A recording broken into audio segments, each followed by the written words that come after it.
ఒక్కో తలకు 2014 నాటికి మనకు ఒక్కో తలకు 2020 రూపాయలు మిగిలినాయి. ఇంకా ఎక్స్ట్రా ఉన్నాయి మన దగ్గర, మన జేబులలో ఉన్నాయి, ఎక్కడ ఖర్చు పెట్టకుండా మిగులుబడి. అంటే మనమే ఒకరికి అప్పులు ఇచ్చేటట్టున్నాం, మనమే ఒకరికి అప్పులు ఇచ్చే పరిస్థితిలో ఉన్నాం. మరి ఇవాళ ఏమైంది?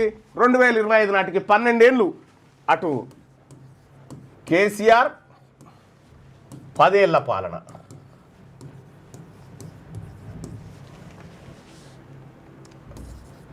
ఈ రెడ్డి 2 ఏళ్ల పాలన.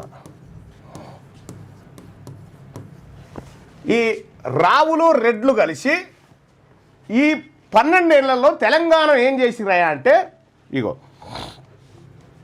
మన మిగులు బడ్జెట్తో పుట్టినటువంటి మనల్ని 2020 రూపాయలు మన జేబులు ఉండేగా, అవి వీకినాయి, అవి పోయినాయి, ఇంకా అప్పు చేసి మీదికి వెళ్ళి ఒక్కొక్క తలకు, అంటే అప్పు పూర్తిగా కార్పొరేషన్ అప్పులు కాదు, ఇంకా సర్కారు చేసిన అప్పులే, సర్కారు చేసిన అప్పులే. కాళేశ్వరం కార్పొరేషన్, ఈ కార్పొరేషన్ కాదు, ఇంకా కార్పొరేషన్ అంటే వీళ్ళు చెప్తారుగా అగో కాళేశ్వరము ఇది అదని అంటారుగా, అవి కాకుండానే చెప్తున్నా.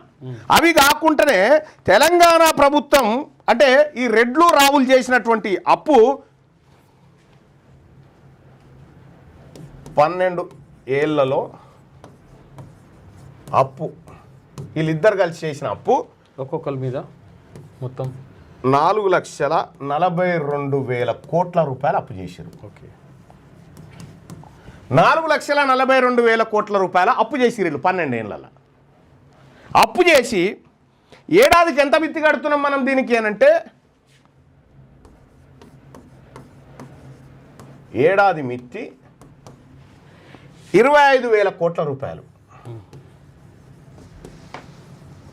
ఒక ఏడాదికి 25,000 కోట్ల రూపాయలు మనం ఇంట్రెస్ట్ కడుతున్నాం.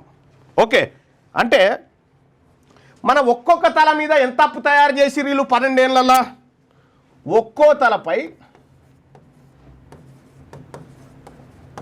ఈ కాళేశ్వరం బిలేశ్వరం ఇవన్నీ కాక 1.16 లక్షల రూపాయలు, 1,16,000 ఒక్కో తలపై. మన ఒక్కొక్కరి తలపైన వీళ్ళిద్దరు మోతేబారులు రెడ్లు రావులు కలిసి మిగులు బడ్జెట్తో పుట్టినటువంటి మన రాష్ట్రాన్ని కుక్కలు జింపిన ఇస్తరాకు లెక్క చేసి ఇప్పుడు ఒక్కొక్క తలపైన 1.16 లక్షల రూపాయలు, 1,16,000 రూపాయలు ఒక్కొక్క తల మీద అప్పు చేసి పెట్టి, ఇప్పుడే పుట్టిన పిల్ల మీద కూడా, ఇప్పుడు తల్లి గర్భంలో పెరుగుతున్న పిండం మీద కూడా 1,16,000 రూపాయల అప్పు చేసి పెట్టారు.